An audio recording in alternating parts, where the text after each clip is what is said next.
Hello दोस्तों, आज हम लोग देखेंगे new topic significance of management principle. Last दो वीडियो में हम लोग ने देखा था nature of principle of management और दूसरा टॉपिक हम लोग ने देखा था 14 principles of Henry Fayol's 14 principle of management. अब हम नया टॉपिक स्टार्ट करेंगे जिसका नाम है सिग्निफिकेंस ऑफ मैनेजमेंट प्रिंसिपल। मैंने आपको लास्ट टाइम भी बहुत अच्छे से समझाया था कि कोई भी टॉपिक अगर आपको करना है तो सबसे पहला उसका मतलब समझना बहुत ज़रूरी है। अगर आप उस टॉपिक का मतलब समझ गए तो उसके अंदर का जो भी मटेरियल है वो आपको समझने में थोड़ी आसानी होगी। तो सबसे पहले हम लोग देखते हैं, लास्ट टाइम हम लोग ने प्रिंसिपल ऑफ मैनेजमेंट देखा था। एक ब्रीफ बता देता हूँ। प्रिंसिपल्स आप बोल सकते हो, जनरलाइज कर सकते हो, रूल्स एंड रेगुलेशन। तो मैनेज करने के क्या रूल्स एंड रेगुलेशन है। अब इसका सिग्निफिकेंस, सिग्निफिकेंस का मतलब होता है इम्पोर्टेंस। इम्पोर्टेंस को हिंदी में बोलेंगे महत्व, मतलब क्यों ज़रूरी है, क्यों हमें प्रिंसिपल ऑफ मैनेजमेंट फॉलो करना पड़ता है, क्यों इसकी ज़रूरत पड़ती है। तो इसका मतलब अगर आप समझ जाओगे तो ये अंदर के जो टॉपिक है वो हम लोग को समझ में आ जाएगा। तो सिग्निफिकेंस का मतलब होता है इम्पोर्टेंस। इम्पोर्टेंस मतलब क्यों ज़रूरी है, प्रिंसिपल ऑफ मैनेजमेंट क्यों ज़रूरी होता है। तो इसमें इंट्रोडक्शन में बहुत सारी चीज़ें दी है, लेकिन आप ये लाइन पे फोकस करो। जैसे यहाँ पे दिया गया है, they are in the form of predetermined solution for the problem which are recurring. Predetermined solution होता है मतलब रूल्स एंड रेगुलेशन है कि कोई भी सिचुएशन अकर होता है तो उसको कैसे सॉल्व किया जाता है। दे आर गाइडिंग, यहाँ पे दिया है they are guiding the manager, so it is important for every manager to know them. ये मैनेजर को क्या करता है, गाइड करता है कि कैसे डिसीजन लेना है, ऑल दिस। इसलिए हर मैनेजर को इस प्रिंसिपल को जानना बहुत ज़रूरी है। इतना लिखना है बस, इससे ज़्यादा कुछ नहीं लिखेंगे तो भी चलेगा। इसके बाद डायरेक्टली हम लोग लिख सकते हैं कि फॉलोइंग आर द सिग्निफिकेंस और importance of principle of management. तो पहला जो इम्पॉर्टेंस है, सिग्निफिकेंस है, वो है provide well useful insight to manager. Manager को यूज़फुल इंसाइट, इंसाइट मतलब किसी के अंदर का, तो ऑर्गेनाइजेशन के अंदर क्या है ये मैनेजर को प्रिंसिपल ऑफ मैनेजमेंट बताता है। तो प्रिंसिपल ऑफ मैनेजमेंट मैनेजर को हेल्प करता है ऑर्गेनाइजेशन के अंदर के स्ट्रक्चर को समझने के लिए। अगर वो अंदर का स्ट्रक्चर समझ गया मैनेजर, तो उसकी जो भी सिचुएशन है, जो भी प्रॉब्लम है, उसका वो सोल्यूशन प्रॉपरली फाइंड आउट कर सकता है। तो management of principle help the manager to understand the organisation. Organisation को अंदर से समझता है कि क्या क्या अंदर चल रहा है, क्या क्या प्रॉब्लम है, क्या क्या सोल्यूशन है, कैसी सिचुएशन है, उस सिचुएशन को कैसे हैंडल करना है, वो सब। तो it provides useful insight to the manager. यहाँ पे देखो दिया है the principle of management help the manager to understand the organisation. Organisation को हेल्प करने में मदद करता है मैनेजर को। ये स्टडी करने से they help to improve the understanding of situation and problem. जो भी सिचुएशन या प्रॉब्लम है उसको अंडरस्टैंड करने के लिए इसमें मदद होती है। फिर it further help the manager, manager को हेल्प करता है तो फाइंड आउट, क्या करता है, find out the solution to the problem and handle the situation. Problem का जो भी सोल्यूशन है उसको फाइंड आउट करता है और सिचुएशन को हैंडल करता है। इतना भी लिखेंगे तो भी चलेगा। एक लास्ट लाइन और ऐड कर लो आप, the management principle are an outcome of an experience of various professional people.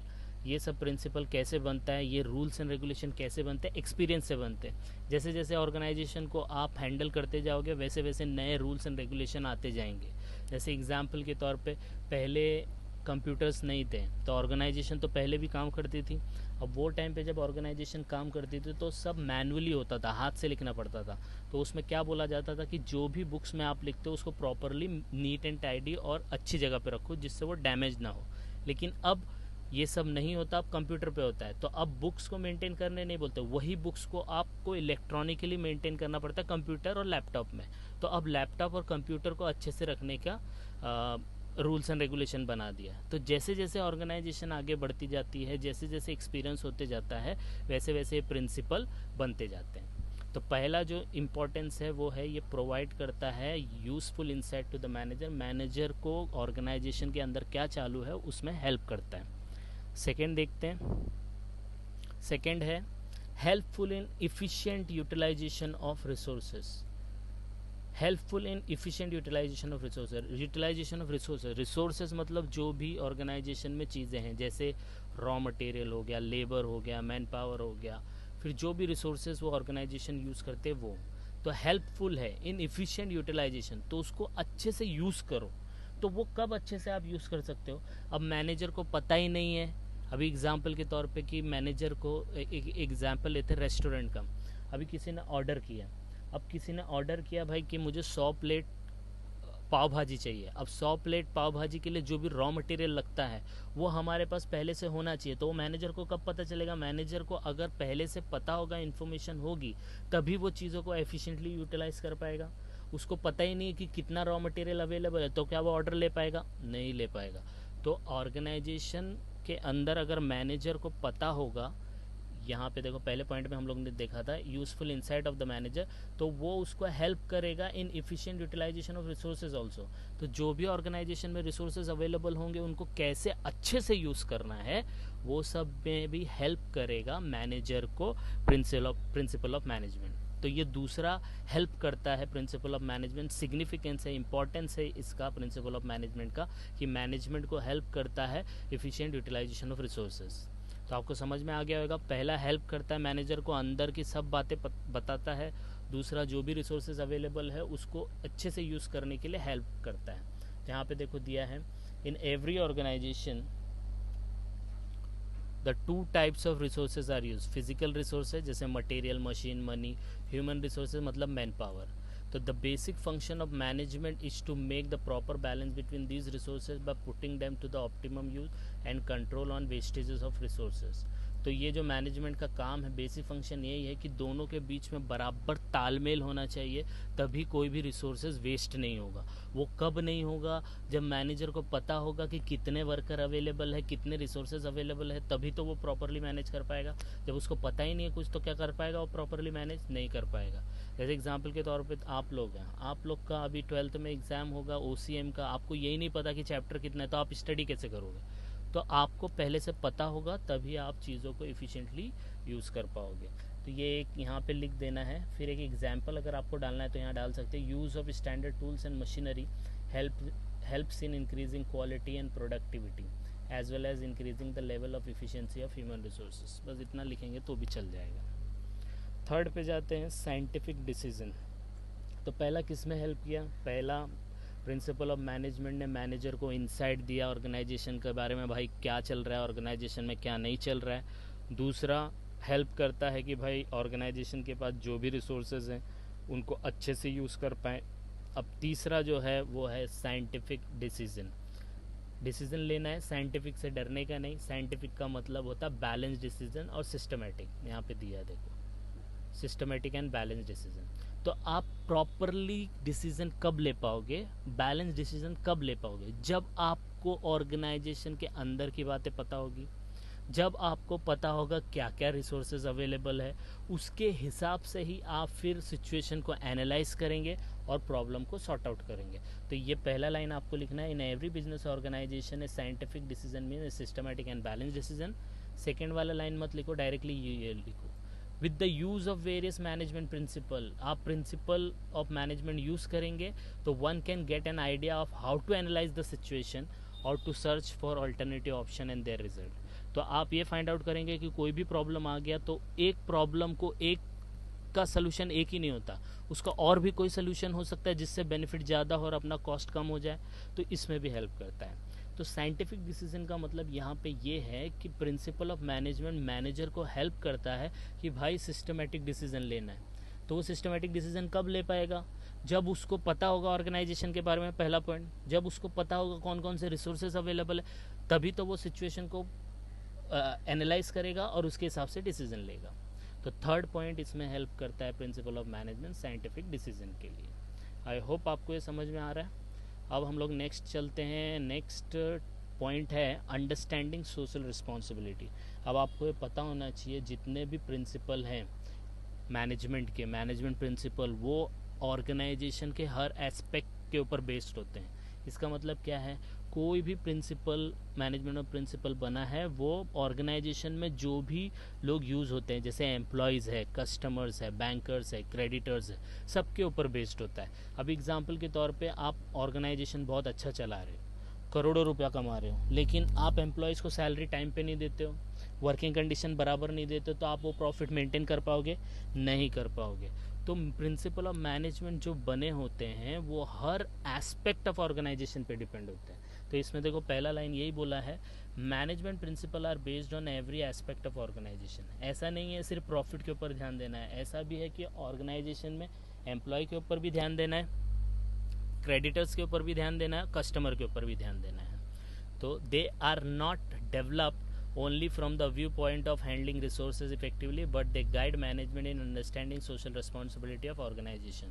वो प्रिंसिपल सिर्फ रिसोर्सेज को कैसे हैंडल करना उस पर ही फोकस नहीं होना चाहिए, उसका कुछ और भी मतलब है, उसका कुछ और भी रिस्पॉन्सिबिलिटी है, सोशल रिस्पॉन्सिबिलिटी ऑफ ऑर्गेनाइजेशन, उसके प्रति भी वो गाइड होना चाहिए। मतलब क्या है कि जो भी प्रिंसिपल ऑफ मैनेजमेंट आप फॉलो कर रहे हो वो सिर्फ और सिर्फ ऑर्गेनाइजेशन के ऊपर डिपेंड, ऑर्गेनाइजेशन के लिए ही काम नहीं होना चाहिए, उससे दूसरों को भी बेनिफिट पहुंचना चाहिए। इसका मतलब ये है। तो प्रिंसिपल ऑफ मैनेजमेंट हेल्प करता है। इसकी इम्पोर्टेंस ये भी है कि हम लोग को पता चलता है, एज ए ऑर्गेनाइजेशन को पता चलता है कि हमें अपने प्रॉफिट के साथ साथ जो भी सोशल रिस्पॉन्सिबिलिटी है उसको भी समझना चाहिए और उसके लिए भी काम करना चाहिए। तो सोशल रिस्पॉन्सिबिलिटी में कैसा आता है, जैसे कोई भी यहाँ पे गार्डन बना दिया, या फिर रोड के साइड में आपने देखा होगा छोटा छोटा गमला रख देते हैं फ्लावर्स का, जो भी है। तो ये सब भी रिस्पॉन्सिबिलिटी समझनी चाहिए ऑर्गेनाइजेशन। और ये कब ऑर्गेनाइजेशन समझेंगी, जब ये प्रिंसिपल ऑफ मैनेजमेंट फॉलो करेंगी। तो इसमें ये इतना पॉइंट लिखेंगे तो भी चल जाएगा। अब इसमें कुछ एग्जाम्पल है जैसे वो आप दे सकते हो, so that they can focus on. तो किस पे फोकस करना चाहिए, focus on providing quality product at reasonable price. तो जो भी क्वालिटी प्रोडक्ट है रीजनेबल प्राइस पे दो, ज़्यादा एक्स्ट्रा चार्ज मत करो। तो कस्टमर के लिए हो गया, तो toward the customer. Avoiding artificial monopolistic situation in the market. ऐसा मत सोचो कि हम लोग ने जो सिचुएशन क्रिएट किया, हम लोग के अलावा और कोई ये प्रोडक्ट नहीं बेच सकता। तो ऐसा कोई भी आर्टिफिशियल मोनोपोलिस्टिक सिचुएशन क्रिएट नहीं करना है। फेयर कंपटीशन, आपके कंपटीशन में जो भी ऑर्गेनाइजेशन है उसके साथ अच्छे से कंपटीशन करो। फेयर रेम्यूनरेशन, एम्प्लॉय जो भी आपके पास काम करते हैं उनको प्रॉपरली इंसेंटिव दो, सैलरी दो, फिर जो भी रेम्यूनरेशन और एक्स्ट्रा बनता है, बोनस है, वो सब दो। चेंज इन एनवायरनमेंट, एनवायरनमेंट में प्रॉपरली चेंज करते रहो। हेल्दी वर्किंग प्लेस, मतलब ऐसा नहीं कि एसी नहीं चल रहा है, पंखा नहीं चल रहा है, ये सब भी सहूलत आपको देनी पड़ेगी।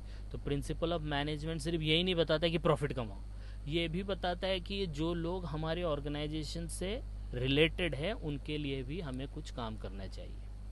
तो this is the another significance of principle of management. Next is encourage research and development. Research and development, आपको पता है कोई भी ऑर्गेनाइजेशन को रिसर्च एंड डेवलपमेंट पे डिपेंड रहना ही पड़ता है और नए नए प्रोडक्ट और सर्विसेज को लाना पड़ता है, तभी वो मार्केट में सर्वाइव कर पाते हैं, अदरवाइज वो सर्वाइव नहीं कर पाएंगे।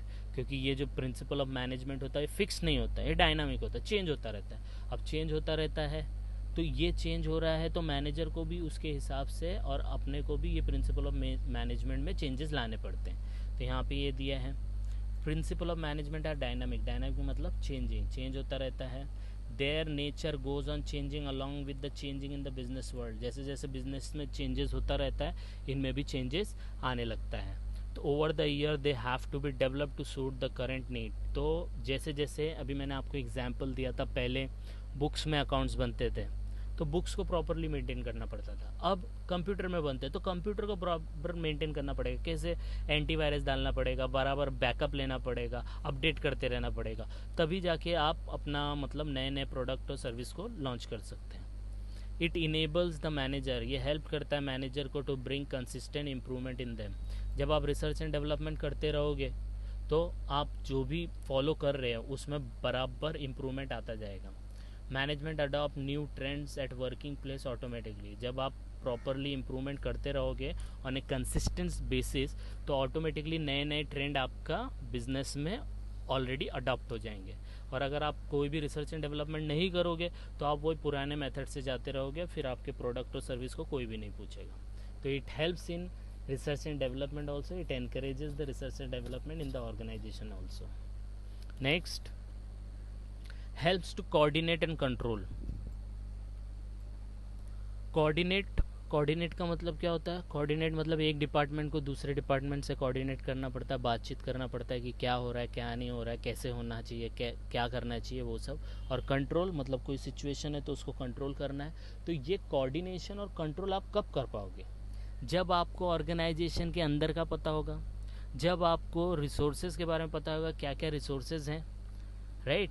फिर आप डिसीजन लोगे, वो डिसीजन प्रॉपरली हो तो आपको कोऑर्डिनेट करना पड़ेगा. जैसे एग्जांपल के तौर पे कोई मार्केटिंग वाला कोई समझो 1000 लैपटॉप का ऑर्डर लेके आता है. वो ऑर्डर एक मैनेजर को दिया जाता है. तो एक मैनेजर होता है प्रोडक्शन का, दूसरा मैनेजर होता है फाइनेंस का, तीसरा मैनेजर होता है रिसोर्सेज को एलोकेट करने वाला. तो हर मैनेजर के बीच में कोऑर्डिनेशन होना चाहिए कि हमारे पास इतने रॉ मटेरियल है कि हम लोग 1000 लैपटॉप बना पाएंगे कि नहीं बना पाएंगे.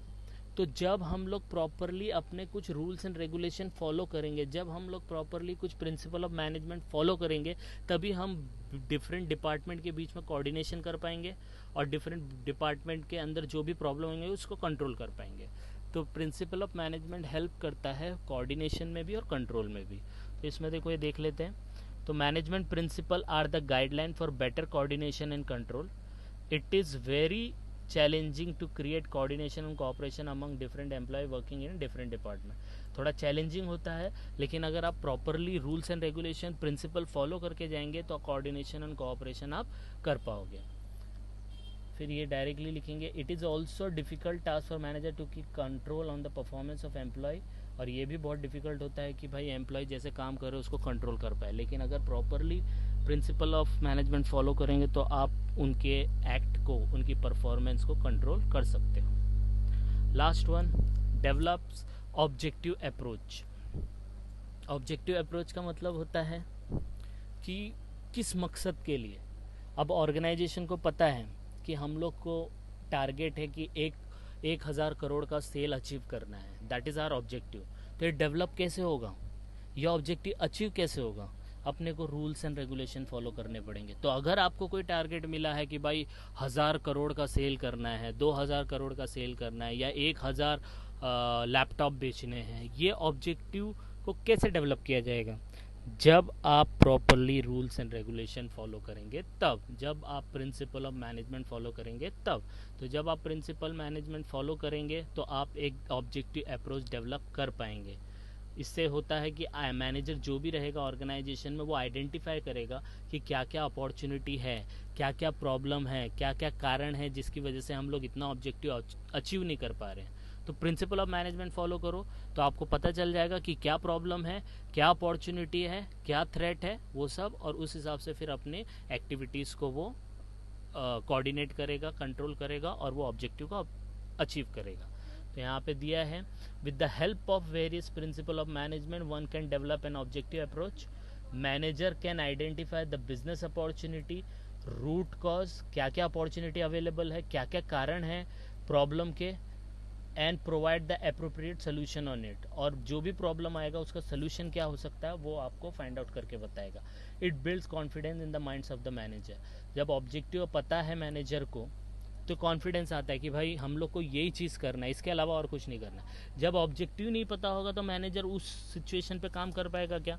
नहीं कर पाएगा. तो ये याद रखना है, प्रिंसिपल ऑफ मैनेजमेंट हेल्प करता है ऑब्जेक्टिव अप्रोच को डेवलप करने के लिए. आई होप आपको ये समझ में आया होगा. आप ये गो थ्रू करिए, कुछ प्रॉब्लम आएगा तो आप लोग कमेंट कर सकते हैं. Thank you.